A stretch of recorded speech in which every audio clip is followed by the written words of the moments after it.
Estamos de volta. No próximo bloco, vamos conversar com a doutora Eda Cristina, infectologista. Curta os nossos vídeos no YouTube, siga-nos no Instagram e visite o nosso site starmanaus.com.br. Eu gostaria de parabenizar o programa do Edson, 40 anos que o Edson está aí em campo a serviço da população amazonense. E por que eu digo a serviço da população amazonense? Porque desde quando eu conheci o Edson, a função do programa dele era voltado fundamentalmente para a saúde pública. Era para informar a população daquilo que ela tem direito e daquilo que ela precisa exigir para ela poder ter saúde. Então foi esse o contexto em que eu sempre vi o Edson trabalhando. Muito bom dia para você da nossa TV Norte Amazonas, onde nós estamos todos os sábados às 7h30 da manhã. E sempre com um bom assunto, sempre com um convidado classe A, porque aqui o nosso nome é informação. E a nossa proposta é essa, é levar para vocês, trazer profissionais como a doutora Eda Cristina, que é infectologista, que tem um trabalho também belíssimo na nossa cidade. E graças a Deus eu conheci a senhora, porque eu estava procurando e encontrei 1000 outros, mas não encontrava a senhora. Mas aí a gente encontrou. E lembrando que nós estamos no Churrasco da Vila. Churrasco da Vila, que é, você vê, é um bosque, um lugar gostoso, um estacionamento bastante amplo e uma comida maravilhosa. Você tem aqui a sua costela no fogo de chão, que olha, gente, cupim também no fogo de chão, muito bom. Mas não é só isso não, você tem contrafilé, você tem a picanha, você tem uma tábua de legumes na parrilha.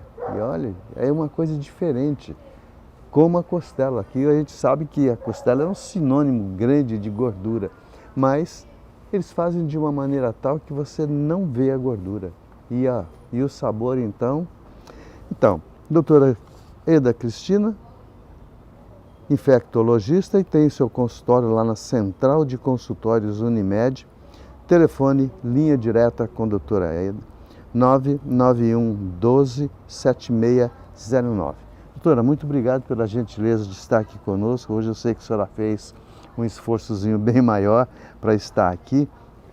Então eu queria para a gente entender um pouco a nossa coisa e levar o máximo de informação que nós tivermos para eles, né, que às vezes não tem como estar num consultório, ou então fica numa fila de muitos anos, muitos meses, e às vezes acaba indo a óbito porque não teve um atendimento. E eu sei que a vida de vocês é bastante corrida e muito difícil. Então, as doenças infecciosas, teve algum avanço? A medicina aumentou ou já tem um novo combate? Porque está se falando muito ainda de doenças infecciosas, né? Bom dia. É satisfação estar aqui, poder bater esse papo. A gente vai tentar, bom, né? tentar fazer da forma mais clara, vamos tentar fazer uma linguagem bem simples. E realmente essa sua pergunta, ela é de suma importância. A gente hoje vive uma situação que eu acho que é ímpar no mundo. Nós temos, por um lado, avanços em tecnologia, avanço na saúde, avanço em várias áreas, né? Mas a gente ainda continua com problemas seculares, mortes que já poderiam estar sendo evitadas. Então, quando a gente se depara em várias situações, a gente vê que as doenças elas têm uma incidência em determinadas áreas, tem as doenças típicas e comuns de uma localidade, de uma área, e essas doenças infecciosas, elas até hoje estão aí, e nós ainda temos casos de morte com doenças que já são imunopreveníveis e doenças já com tratamento efetivo. Doutora, mas as pessoas continuam adoecendo e morrendo. Eu percebo que não só nós que estamos vivendo essa fase triste da doença, porque a gente vê aí para fora, nos outros países, principalmente na América Latina, o índice de doença é muito grande. Olha aí. É porque nós temos um grupo de doenças que a gente chama de endêmicas. Digamos, Amazonas ele é endêmico para a malária. Nós temos casos de malária. Todo médico, todo profissional de saúde que começa a trabalhar aqui no norte, principalmente no Amazonas, ele vai se deparar com doenças próprias daquele local. Malária é uma delas que a gente continua tendo casos, apesar de ter tido vários avanços, muitos avanços em termos de tratamento, se conhece muito hoje a doença, já se estuda muito essa doença, se pesquisa muito, já se pesquisou e ainda tem pesquisa nessa área. Então, assim como o Amazonas tem a malária, nós temos outras doenças também e outros locais vão ter outras doenças que para nós não seriam tão importantes. Então, quando você chega, enquanto profissional de saúde, você chega numa localidade, você tem que conhecer a epidemiologia do local. O que aquele local tem a te oferecer em termos de dificuldades para a saúde. E as doenças infecciosas, elas, vamos dizer assim, de uma forma jocosa de falar, elas nunca caem de moda, sempre está aparecendo alguma coisa nova. Exemplo disso, nós voltamos a ter casos de mpox. Pará está tendo vários casos. Aqui nós já voltamos a ter uma doença que tem um público mais específico, veio de uma área, não é uma doença nossa, é uma doença que foi importada, veio da África, já existia lá, mas agora ela assumiu um comportamento diferente. Aí a gente, enquanto profissional de saúde, você tem que se adaptar a essa nova condição e a doença também se adapta, esses agentes vão se adaptando e a gente tem que tentar ver a melhor forma de prevenir e tratar. E o diagnóstico, como que é feito, doutora? No caso do mpox, sim. Mpox é uma doença que você vai fazer o diagnóstico através da lesão de pele. Tá? Tipo, dá para confundir com uma leishmaniose, no caso? É diferente. A característica dela é diferente. Nós voltamos a ter casos, ainda são casos pequenos. O Pará, a gente soube que está com casos maiores. Outra doença que nós estamos tendo agora bastante, que está começando a aumentar, é a esporotricose também. É uma doença também que a gente já tem vários casos. O que a gente tem ainda em determinadas doenças é pouca visibilidade. Algumas doenças, elas são muito visíveis, elas estão em vitrine. Tuberculose, o HIV, exatamente. Né? E tem outras doenças que não têm essa mesma vitrine. E aí nós temos um grupo de doenças chamadas doenças negligenciáveis, que são doenças que já poderiam ter sido extintas, mas que carecem de alguma situação, ou é uma situação econômica, política, alguma situação ali, e elas não têm essa condição toda, digamos assim, de enfrentamento que algumas doenças ou que alguns locais vão ter para essas doenças. Doutora, eu quero entrar também agora num assunto que eu tenho acompanhado um pouco, assim, não muito como vocês, mas mais distante um pouco. Hoje a gente tem visto, inclusive tem médicos operando em clínicas separadas, particulares, onde só para fazer aquelas cirurgias que eles têm para fazer por causa da infecção e por causa das bactérias. O que a senhora, como infectologista, atribui esse crescimento das bactérias? Porque... Aí é uma história bem longa. Ótimo. O que acontece? Vamos aprender. O que acontece? O primeiro antibiótico descoberto foi a penicilina. E ela foi descoberta ao acaso. Né? Ao acaso. Ele estava fazendo uma pesquisa, um trabalho, e saiu e deixou uma placa de Petri, que é um negocinho que a gente semeia. E quando ele voltou, ele identificou, Alexander Fleming identificou que cresceu fungo naquela placa. E onde cresceu o fungo, a bactéria não ficou. Daí a essa descoberta dele, levou em torno de 10 anos para o antibiótico estar sendo utilizado de forma comercial, né? Amplamente utilizado.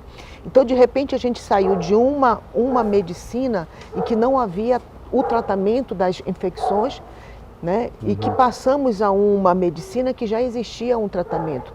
Então, de repente, o antibiótico passou a ser utilizado de forma aleatória. Se a gente puxar um pouquinho no passado, a gente vai ver que antigamente antibiótico se vendia às vezes no comércio. Sim, aquelas foi do meu vendas tempo. antigas, exatamente. E o antibiótico que foi muito vendido era a tetraciclina, ou Tetrex. Tetrex. Então as Isso. pessoas compravam isso e tomavam de forma banal, vamos dizer assim. Então isso começou a induzir a resistência, porque você toma um antibiótico para combater uma infecção que às vezes não é bacteriana, é vírus. Às vezes você toma um antibiótico que não tem ação sobre aquela bactéria, ou a dose é insuficiente, ou o tempo que você está tomando é insuficiente. Então isso começa a gerar o surgimento de bactérias, de cepas com resistência. E como que o médico age nessa hora? E lembrando a vocês que a doutora Eida tem o seu consultório lá na Central de Consultórios Unimed. Telefone 99112-7609. Linha direta com uma infectologista de nome na nossa cidade. Aí vai depender de algumas coisas. A primeira coisa que a gente tem que fazer quando você se depara com uma infecção é você saber, primeira coisa, qual é o agente, quem é que está causando essa infecção. Se é bactéria, se é vírus, se é fungo. Hoje em dia a gente tem uma infinidade de agentes, para cada agente vai haver um tratamento. Depois você tem que saber qual é o foco dessa infecção. Vamos supor que uma infecção é bacteriana. Ela está com o foco onde? É no pulmão, é intestino, é na pele, porque os antibióticos vão agir de acordo com a bactéria e de acordo com o local. Tem antibiótico que penetra melhor na pele, outro penetra melhor no intestino, então a gente tem que fazer essa escolha. E quando você não consegue, digamos, identificar, ou o teu tratamento iniciado de forma empírica não surtiu efeito, você tem que fazer a cultura. Essa cultura é muito mais utilizada em ambiente hospitalar e ambiente de ambulatório. Algumas infecções são mais fáceis da gente diagnosticar. Por exemplo, uma infecção do trato urinário. Muito comum em mulheres pela anatomia da mulher, que é diferente da anatomia do homem. Então, mulher é mais susceptível à infecção urinária. Tem mulheres que têm a chamada infecção de repetição. Frequentemente elas estão fazendo. Então, chega um momento que você tem que tratar essa infecção baseada realmente na identificação de quem causa, para que o antibiótico seja direcionado. Isso é uma coisa que não é só o infecto que faz, não. Os médicos, de uma forma geral, clínico, generalista, eles estão bem adaptados a essa coisa. Sempre se procura achar o foco, nem sempre se acha. Eu fui portador de 3 Covids. Sim. E peguei uma H1N1 também. Então, o que me preocupou e que me levou a procurar um profissional? Foi a tosse. Uma tosse de meu Deus do céu. Aí, e aquela tosse que o catarro chegava no esôfago e não vinha para a boca para ser jogado. Aí, fui no infecto, ele me receitou um xarope à base de citocina. Até onde eu sei, a citocina é uma medicação indutora do parto. Aí, É ocitocina do parto. a ocitocina, então Ocitocina. tá, estou errado, então falha nossa, corta aí. Então, aí, o que aconteceu? A minha tosse passou, mas eu senti que eu fiquei com um catarro dentro do peito ainda, que eu fiquei com meus bronquíolos ainda congestionados, e aqui ou lá, eu estou tendo Episódios. E o que aconteceu com isso? Eu peguei uma rinite. Fui no otorrino e disse, isso é uma rinite adquirida. Eu digo, mas como é que você adquire? Quem quer isso para vir para a sua vida? Porque hoje, principalmente na hora do almoço, eu estou passando por um problema seríssimo social. Porque se eu vou para um restaurante, estou almoçando, daqui a pouco meu nariz pinga. É mais um processo alérgico, né? Não sei. Aí eu fui no otorrino, aí mandou tirar todas as coisas que tinham dentro de casa, de Processo espuma, de alérgico. tudo. Mas eu trabalho num estúdio, eu não posso tirar o Sonex do estúdio. Tem vezes que eu passo a noite no estúdio, porque às vezes eu tenho medo de deixar o computador trabalhando a noite toda. E aí então o que eu fiz? Improvisei uma caminha e o dia que eu tenho que copiar o programa, então eu durmo lá no estúdio. E aí enche de bactéria. E é um pó que a gente não sabe de onde vem, porque é tudo muito bem fechado por causa do som. Bom, então, Quando a gente falou dessas bactérias, se observa, por exemplo, eu tenho uma colega que foi fazer uma Abdominoplastia. abdominoplastia, tá vendo? E fez numa clínica particular, onde não tem um fluxo de gente grande, e, no entanto, pegou uma bactéria que deu trabalho. Isso aí chama-se, hoje em dia, a gente denomina essas infecções chamadas IRAS. Antigamente eram chamadas infecções hospitalares. Só que hoje você adquire uma infecção relacionada à assistência à saúde, por isso que a sigla IRAS, não só no ambiente hospitalar. Hoje em dia nós podemos fazer procedimentos, inclusive em domicílio, pelo serviço de home care. Hoje em dia tem pacientes que são internados, vamos chamar assim, no próprio domicílio. Então essas coisas, esses procedimentos que antigamente eram restritos a ambientes hospitalares, hoje são exercidos em vários lugares. Então daí se mudou o nome, não é mais infecção hospitalar. Então a gente chama hoje de IRAS, e IRAS tem essa característica, tá? Cada vez mais aumenta, infelizmente, as taxas de óbito por infecções relacionadas à assistência à saúde tem aumentado bastante, e é uma batalha que a gente ora ganha, ora perde. Eu acho até que a gente mais perde do que ganha, porque você lidar com uma bactéria dessas, às vezes, você não consegue contemplar um antibiótico que consiga fazer todo o tratamento, e são vários fatores aí que vão estar influenciando. No caso, faixa etária, grau de imunossupressão, grau de nutrição, são vários fatores que vão atribuir ou que vão concorrer para que tenha ou não tenha êxito, e principalmente também o perfil da bactéria, né? Tem bactéria que é resistente a quase todos os antibióticos. Eu esperei a sua resposta para fazer um questionamento. Por exemplo, a gente vê nessas pandemias da vida, se arma rapidinho uma tenda que passa a ser um hospital. E a parte estéril disso, como que é feito? No caso aí, essa aí foi mais por conta da pandemia, né? O que ocorre? Isso é muito feito em ambiente de guerra, né? Em ambientes que não estão adequados aí, em que você tem uma demanda e você tem que ter que suprir essa demanda.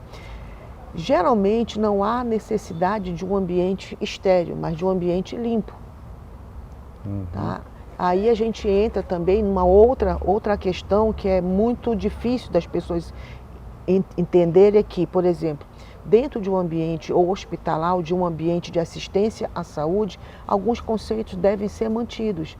Um é a limpeza, higienização e limpeza do ambiente, do material que está sendo utilizado. Roupa, hoje se tem que a rouparia, a lavanderia é um carro-chefe dentro de um ambiente de hospital. A limpeza, aí os profissionais que fazem essa limpeza e higienização dos ambientes têm que ser pessoas treinadas, com materiais adequados. Você não pode utilizar dentro de um ambiente desse um produto que é de uso doméstico. Hoje nós temos classificação de produtos de uso hospitalar e produto de uso doméstico. Então nós temos hoje órgãos reguladores que fazem a fiscalização e determinam essas diretrizes, né, para que possa estar seguindo todo esse fluxo aí de tratamento. Pode ser feito? Pode.